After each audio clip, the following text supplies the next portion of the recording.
time, you will not be denying anything. I am your Empress, and it is time I reminded you of your place. I am older than all of you.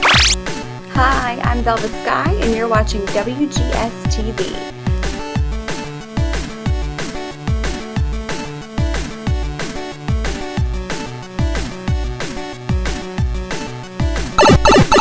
Greetings, everyone. Yeah, worked your way back in from the tombs of you into another episode of Sakura Fantasy right here on WGS-TV. I am Wrestlegamer on the last one.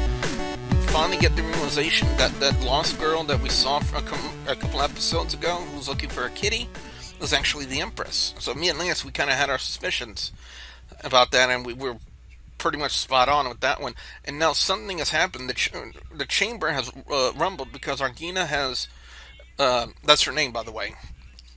She has put in a request for a party to investigate where the star landed, and so far the members of the council are not agreeing to it. So anyway, this was the last line in the last episode, so let's go ahead and continue. Where did that come from? I rubbed my eyes and looked again. I think Ardena is going Super Saiyan. It's coming from Ardena.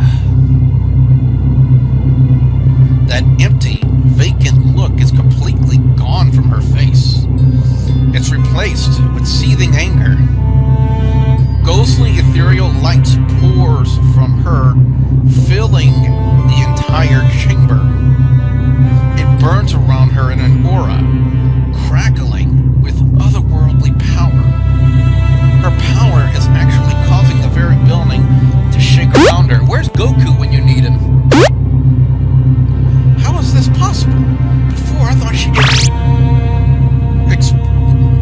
It says before I thought she didn't expression emotion at all. I think express might have been a better way to write this sentence.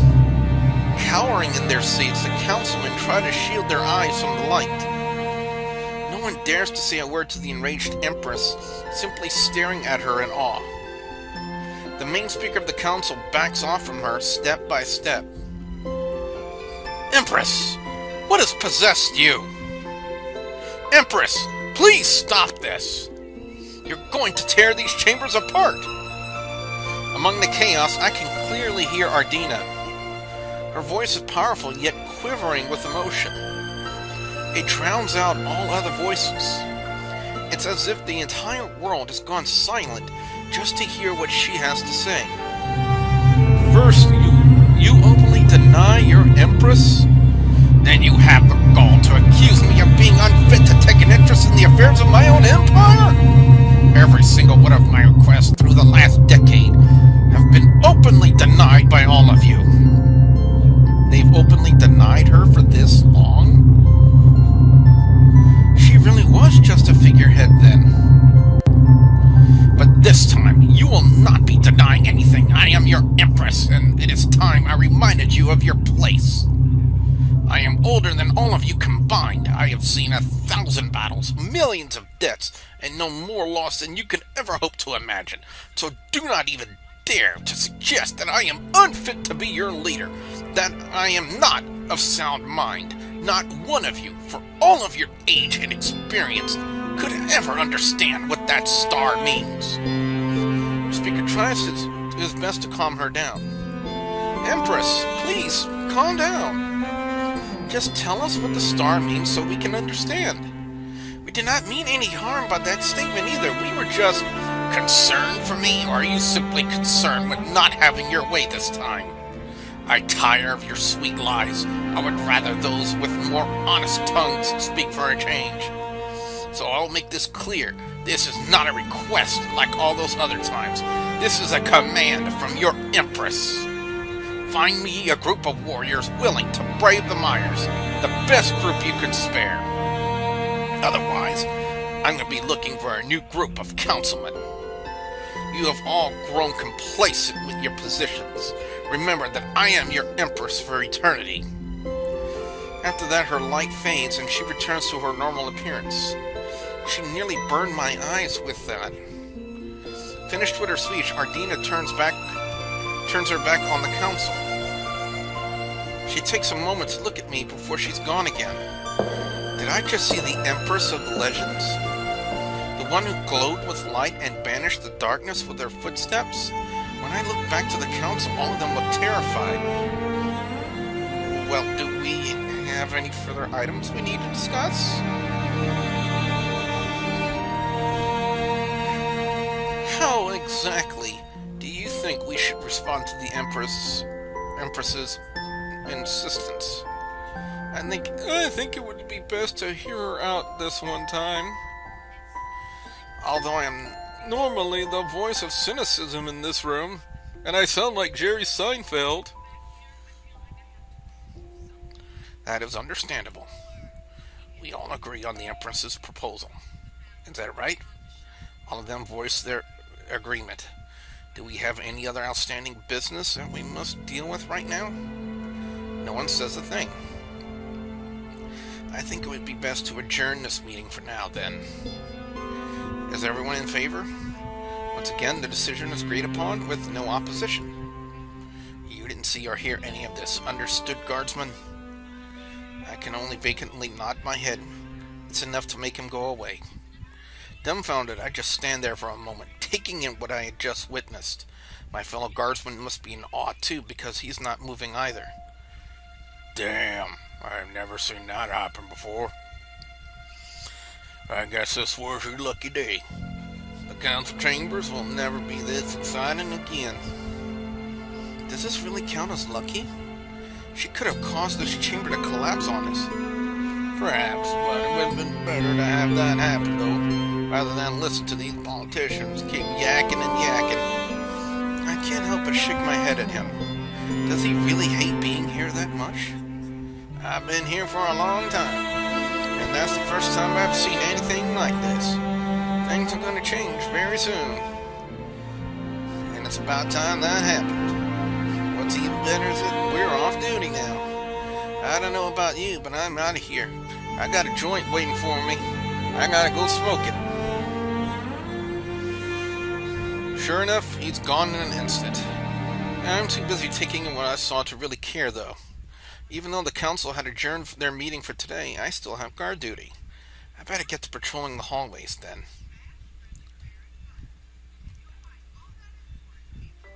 It's another moonlit night by the time I'm off duty. The rest of my day was uneventful after what I saw in the council chambers.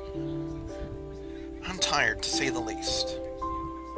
Maybe guard duty is supposed to be some kind of twisted endurance training. Kira does love her unusual training regimens. Well, let's relax for a moment, why don't we, guys? I suppose I could take a moment to relax.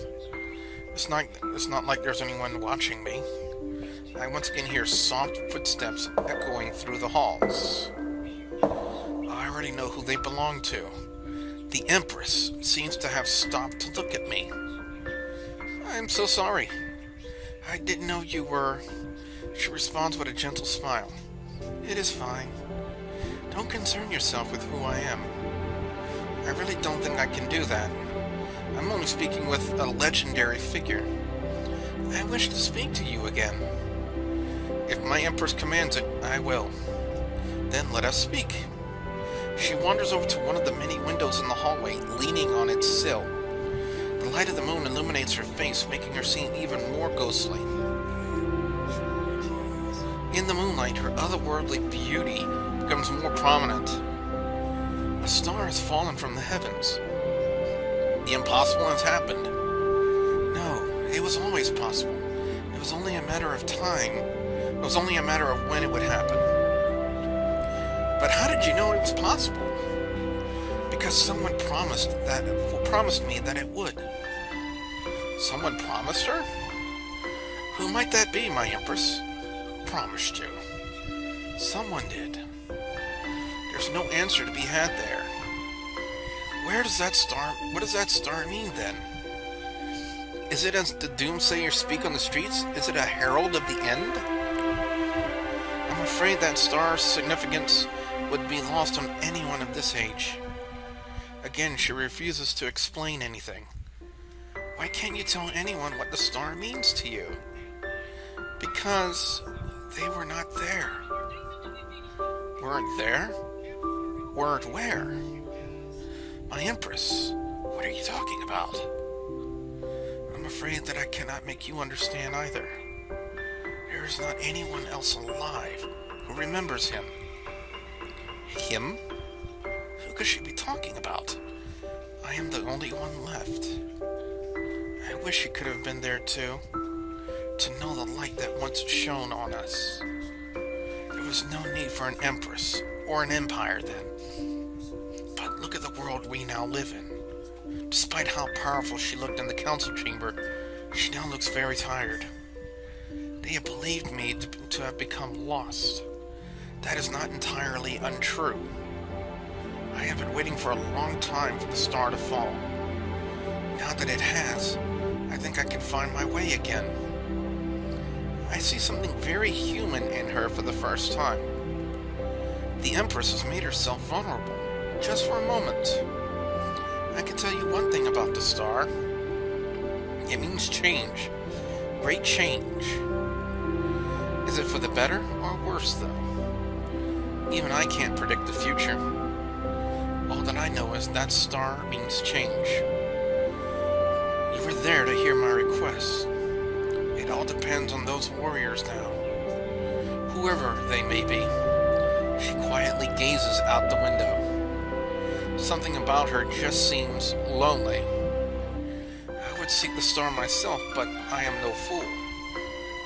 If I were to die, what would become of the capital? You have seen those men bicker among themselves. To leave what little we have left in their hands alone, we would be undone. The people need their empress in these times more than ever. Why do you keep them there then? Why not get rid of them? I have thought about that for a long time. Perhaps when I find suitable replacements, I will go through with it. For now, I will allow them to stay. They will not deny me this time. Even though they ruled this city, I am still the Empress. For a moment, she seemed to look out at the cityscape before her. It is late, guardsman. Return to your barracks. I hope that we may meet again sometime. I'm not sure if I hope to meet her again. Something tells me that I will, though.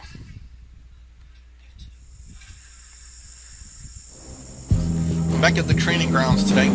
And before we go any further, guys and gals, we're going to go ahead and call it an episode on the next one. We're going to see what we're doing at the training grounds. So that being said, I am the Wrestlegamer, and I'm saying we'll see you at the next work zone. That is, no actions which we should be taking anyway. We already driving for more recruitment and more bodies to defend the wall. Oh yeah, the light comes on, and it makes this nice ting. That ting noise. Nice ting. Ting.